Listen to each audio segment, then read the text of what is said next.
Од испитувањето направено во 9 држави, меѓу кои и земји од Балканот, како и Источна и Западна Европа, Македонија се наоѓа на последното место кога станува збор за почитување на правата на руралната жена. Кај на земјоделките се дискриминирани во однос на останатите жени. Немаат законско право на породилно отсуство, ниту право на боледување. Во сите држави, а и кај нас, земјоделците се обврзници на задолжително социјално осигурување. Штом го плаќате тоа социјално осигурување како економска активна категорија, треба да ги уживате истите права како и сите други економско активни категории.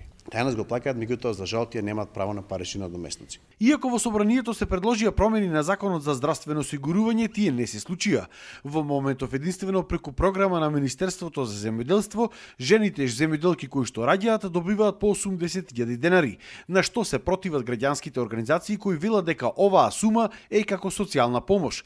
Бараат висината на тој надоместок да биде колку и минималната плата и тоа да биде законски решено. А знаеме дека земјоделската дејност е тешка физичка работа.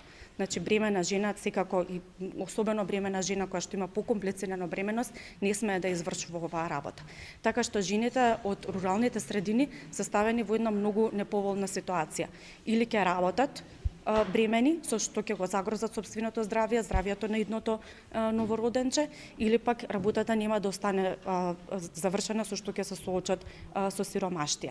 Ова е повик до властите и општеството навистина да се изборат и жените од руралните средини, особено жените земјоделки, да ги добијат своите права и да се создадат можности за нивниот социоекономски развој, затоа што тие се двигатели на напредокот и на одржливите заедници во оваа општество. Многу е тешко, значи треба и дома и дете да спремаш на училиште, да трчаш кај овците, да работиш, тешко. Родилно отсуство немаме, со мали деца, нон-стоп си работиме и децата си ги носиме по нивјето, значи немаме ништо платено од државата. Според граѓанските организации во Македонија за жал се уште нема политичка желба да се надминат овие проблеми, а решението било едноставно.